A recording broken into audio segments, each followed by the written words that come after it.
अस्सलाम वालेकुम। कैसे हैं आप लोग? उम्मीद है बिल्कुल ठीक होंगे। तो इस वीडियो में हम बात करेंगे नई आने वाली जॉब्स के हवाले से, जो कि माहौल और मौसमियाती तब्दीली का जो महकमा है तहफ़्फ़ुज़ का, उसमें है। ठीक है, तो इसमें जो है वो दो अलग अलग तरीके की जॉब्स हैं। एक तो है इंस्पेक्टर, ठीक है, और एक है फील्ड असिस्टेंट की। इंस्पेक्टर कौन सा वाला होगा? जो इन्वायरमेंट के लिए होते हैं। ठीक है, अच्छा, इसमें आपकी जो टोटल असामियाँ हैं वो 79 हैं। असामियाँ इंस्पेक्टर के हवाले से हैं और फील्ड असिस्टेंट की जो असामियाँ हैं वो 258 हैं। ठीक है, और इंस्पेक्टर का जो स्केल होगा वो होगा BS 13 स्केल, और फील्ड असिस्टेंट का जो स्केल है वो है BS 6, 6वां स्केल। ठीक हो गया। अच्छा जी, अब हम देख लेते हैं कि इंस्पेक्टर्स जो इन्वायरमेंट के इंस्पेक्टर्स हैं उनके हवाले से तालीम कितनी उन्होंने मांगी हुई है। तो स्केल मैंने आपको बता दिया, इनका 13वां स्केल है। टोटल जो सीटें आई हैं वो 79 हैं। ठीक है, मतलब 80 के करीब सीटें हैं। और इनकी जो तालीम होनी चाहिए वो इन्वायरमेंटल साइंस में, अगर आपने BS किया हुआ है इन्वायरमेंटल साइंस में BS, तब आपका जो है वो इसमें अप्लाई करने के आप अहल हैं। इसके अलावा इसकी उम्र की हद है 21 से लेके 28 साल। और अब आते हैं फील्ड असिस्टेंट के ऊपर। फील्ड असिस्टेंट का स्केल मैंने आपको बता दिया, इसका है 6, मतलब 6वां स्केल है इसका।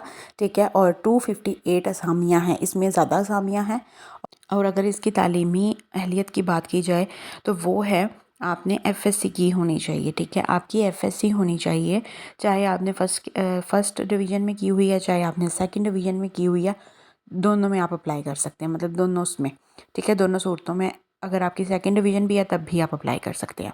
ठीक है, अगर आपने FSC की हुई है तो आप फील्ड असिस्टेंट के अहल हैं, और अगर आपने BS इन्वायरमेंटल साइंस किया हुआ है और तब आप इंस्पेक्टर्स इन्वायरमेंट के लिए अहल हैं।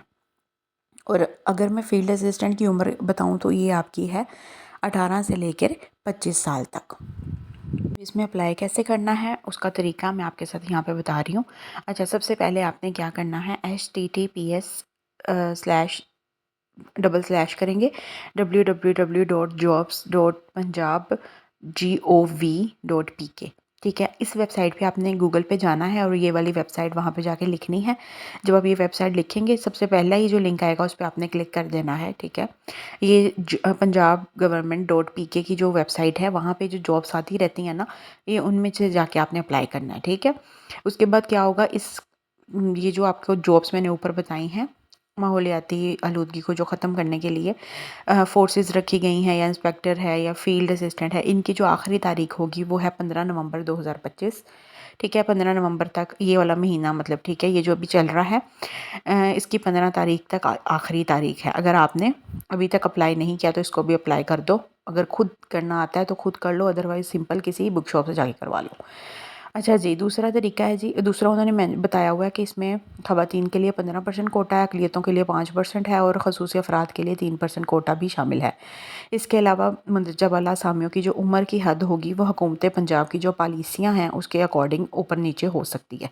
ठीक है, उसके अलावा उन्होंने बताया है कि टेस्ट और इंटरव्यू का जो आपको शॉर्ट लिस्ट करेंगे ना, मतलब जितने भी लोग अप्लाई करेंगे उसमें से उन लोगों को शॉर्ट लिस्ट करेंगे। ठीक है, और उन लोगों को लेटर आएगा या फिर कॉल, वेबसाइट के थ्रू पता चलेगा कि आपका इंटरव्यू होगा या टेस्ट होगा।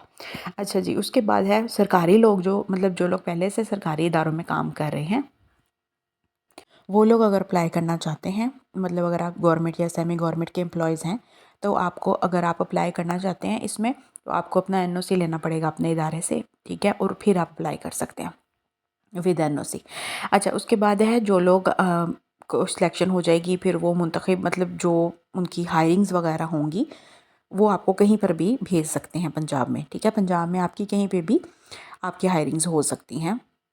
अच्छा, इसके अलावा उन्होंने साफ मेंशन किया हुआ है कि डाक के ज़रिए, कुरियर के ज़रिए या फिर पोस्ट के ज़रिए आपने कोई भी दरख्वास्त को भेजना नहीं है। ठीक है, इसका सिंपल तरीका मैंने आपको ऊपर ही बता दिया। आपने एक वेबसाइट जो मैंने आपके साथ शेयर की है www.jobs.punjab.gov.pk, बस यहाँ पे जाके आप अपने ऑनलाइन अप्लाई करना है। ठीक है, अच्छा, उसके बाद है जी दरख्वास्त आपने दस्तावेज़ात लगा के, मतलब प्रॉपर जो आपने लगाने हैं ना, पिक्चर्स क्लिक करनी है, क्योंकि ऑनलाइन अप्लाई करना है ना, तो आपने कोशिश करनी है इनको स्कैन करके अपने डॉक्यूमेंट्स की पिक्चर्स को स्कैन करके अपलोड किया करें, ठीक है, जब भी किसी एप्लीकेशन पे अप्लाई करना हो।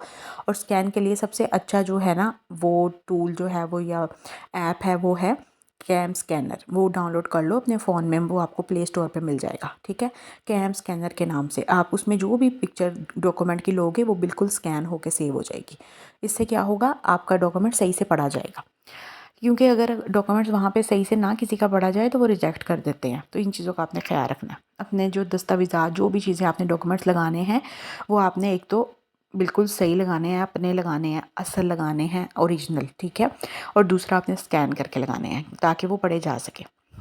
सर्टिफिकेट्स जो भी आपके पास है, आपका हाफ़िज़ कुरान का सर्टिफिकेट है वो भी आप लगा सकते हैं।